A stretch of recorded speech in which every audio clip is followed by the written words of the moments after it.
everyone, and welcome back to Minecraft. And if you remember last time, we went ahead and explored the entirety of the surrounding area. Found numerous numbers of villages. I'm pretty sure we found what I think is the three of what I think is the rarest village types in the game.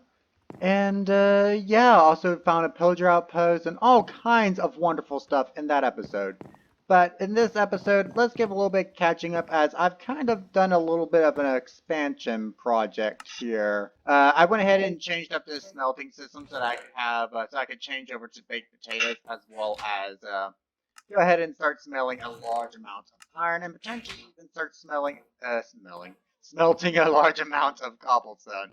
Also, I went ahead and did some more improvements around the base on top of doing a loom. I wanted to try and create a specific banner specific to my base, and I'm going to need a lot of ink sacks in order to actually do that. But aside from that, coming on out this way, I added around some of these double tall flowers so that we could basically have access to them. The donkey is now grown up, and I've been farming some trees. Here are some minor improvements I've done. I've moved around some items, and basically, I've got lanterns now just sitting about. But today's episode is mainly going to be about doing a couple of things, major important things. For starters, I want a bridge built here, and I want to actually connect this entire area of my base to this village. And in addition to that, we are also technically ready to go ahead and start decorating our base a little bit more. As you see here, I have carved pumpkins. These pumpkins can be used as decorative pieces, or I could just simply, if I'm willing to take off my iron helmet, put one on, and now no Enderman will ever attack me. Let's go ahead and pick up this pumpkin as well as this one, put back on the iron helmet. And what we want to do, in specific with these pumpkins, is we want to come over to the crafting table, or we can do it actually in here. We can do this, and I don't want those, I want these, and create jack-o'-lanterns. Jack-o'-lanterns is a light source block. They'll emit light just like that of a lantern or some of the torches you see out around the base. So what I plan on doing now is that we have a stable source of bone meal. I plan on taking some of these leaves, this bone meal, and in this bone meal to make these to make some of these places right here look a little more interesting. So what I'm thinking is where we have this torch, we would place a pumpkin or jack-o'-lantern there. And what I'm going to do is I'm going to place some bushes.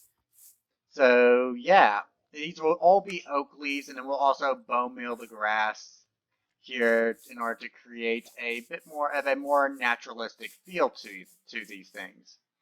So right here, we're going to go ahead and dig down right here. Let's place another jack-o'-lantern here, and we'll just go ahead and place another lovely little bush. I'll probably place. Let's get this dirt in inventory. So this is kind of what I'm going to do around the base, but let's go ahead and cover real quick this bridge because I'm going to kind of mold all this together into a form of time lapse and hopefully, well, this I should point out real quick. The only downside of this right here is the pumpkin kind of stands out quite a bit underneath there. But the other alternatives that you could use is that of is going to be a sea lantern, which is only attainable in a sea monument, or glowstone, which is attainable in the nether, which I'm trying to hold off on as best I can. Or whenever the nether update comes out, there will also be shroomlight. I think shroomlight will end up being a little bit better of an option due to how it'll be readily available thanks to how shroomlight spawns. It should be a little bit easier to obtain than maybe something like a glowstone.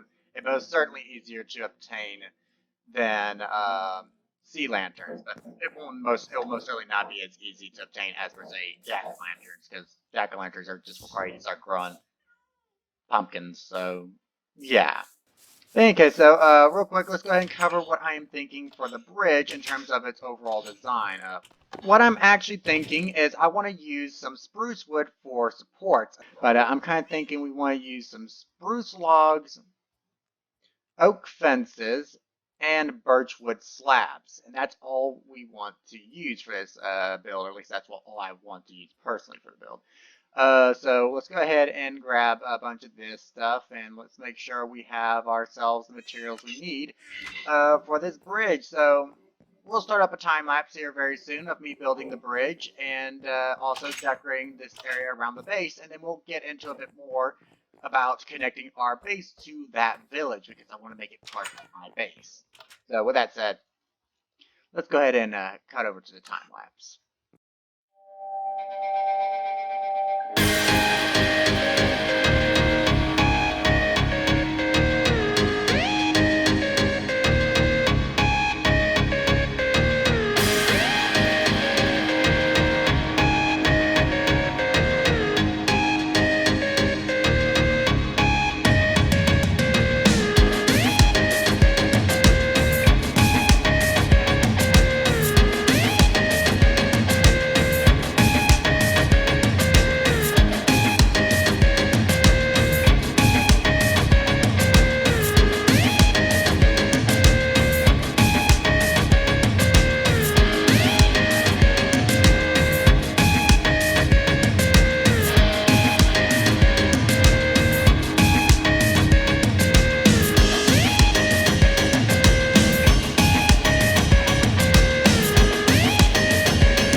All right, guys, we're back and we're technically done with all the things that we were going to do. So let's start off by taking a look at the bridge.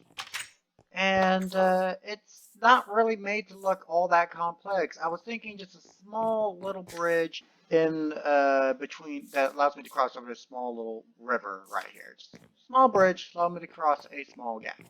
As for the decorating, the idea for it was mainly just so I can get rid of all these torches. But came around with some bone meal, placed some jack-o'-lanterns with bushes on top of them. This place looks a little bit dull. I may have to come back in and plant some flowers.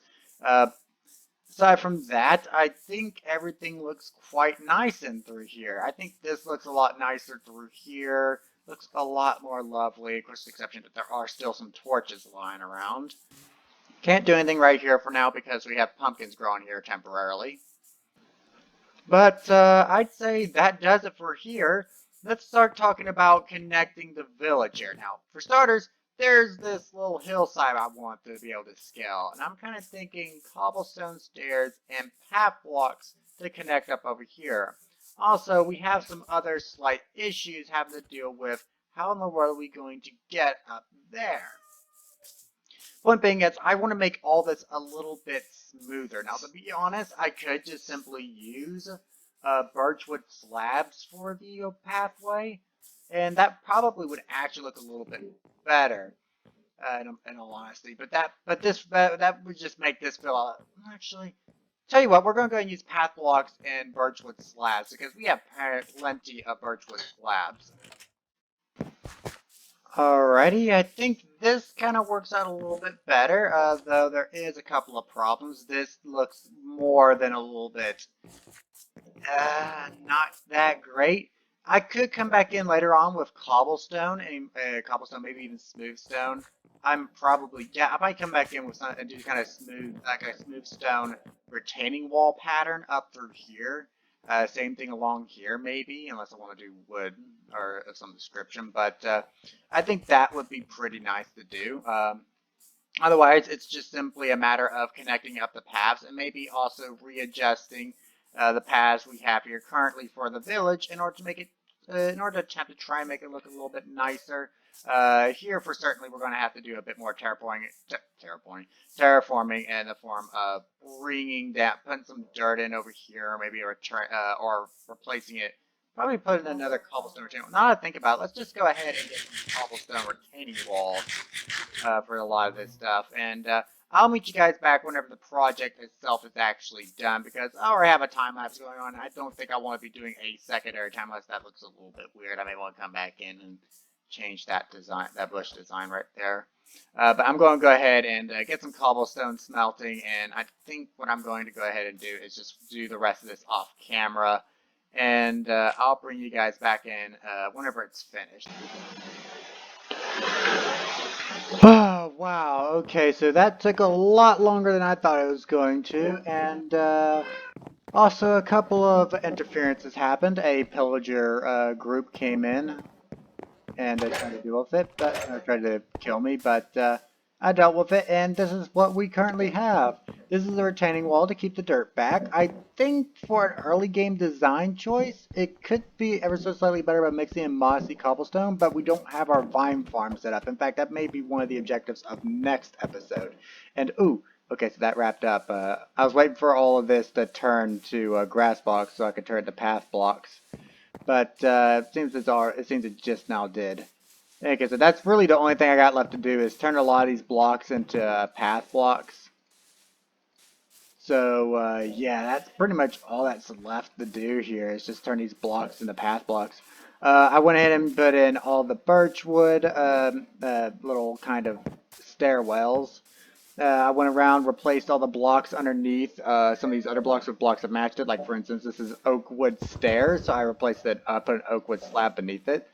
Same thing over here except for cobblestone. And I built another retaining wall right here because terraforming this was going to be a little bit awkward and just kind of weird to do without destroying this house and its design. That's actually one thing. I want to try and keep the villager hut designs exactly the way they are. More shovels about to break. But got more path blocks here. I'll come back in and do this later off camera. But yeah, for the most part, a lot of these blocks haven't grassed over yet, but once they do, I'll eventually get everything finished up. The only thing I don't like is this right here. I wanted to make this look a little bit nicer, so this is my attempt, but it kind of failed in my opinion. It didn't work out all that well. But yeah, I also need to figure out a way to get him down because he's an armorer. He's supposed to work over there in that place, but he hasn't. Which means I may need to renovate this house a little bit by making a little bit of a stairwell right here by removing this and removing the ladders, creating a stairwell here for him to come down on, and maybe moving the table and stuff a bit over here or just somewhere in general. Somewhere where he can get down because he's not able to work. Because that's probably why there's no longer an iron golem out here. In addition to, of course, a lot of the villagers having disappeared. I think it's because, well, for starters, I took the stonesmith's job up here by taking his stone cutter for myself. So, yeah, there's that. But I think for the most part, this village has been changed to my liking, and there's not really much else I want to do with it. I'm maybe thinking of coming down here and building a dock at some point, but then that begs the question, where am I going to build like a fisherman's shack at or whatever? But yeah, dock down here, maybe turn this into a canal, like a kind of major river canal type thing where I can just pop on a boat, swim down the river, and I can get to certain locations and stuff like that for like building like an outpost somewhere and I can use the river to get there if need be instead of walking or riding on a horse there. I'm not done with the like I said, I'm not entirely done with this area. I still got some minimal things to come in, such as turning these grass blocks into path blocks. I also want to come in and do the same kind of decorations I did around my house for this village, building bushes and stuff like that, placing jack-o'-lanterns underneath them. I still need to come fix that. Putting in some flowers and stuff like that, using bone mealing the grass. I may want to build a sea retention wall around here at some point in time for just in case any pillagers spawn in the water. I can just, they won't be able to get on land, so therefore they'll be stuck in the water forever. This place, I may also take that village over there at some point in time and move the villagers into this one if I can't if I can't breed villagers in this village is my point. If I can't breed the villagers in this village, another thing, because I think this guy right here is a nitwit, which means he can't really accept any kind of job whatsoever. He can still breed. He can still breed, which is probably the only thing useful about him, but he can still breed, but the chances are, but that means there's a 50-50 chance that his offspring is going to be a nitwit too, in which case he's kind of useless to me. So, yeah.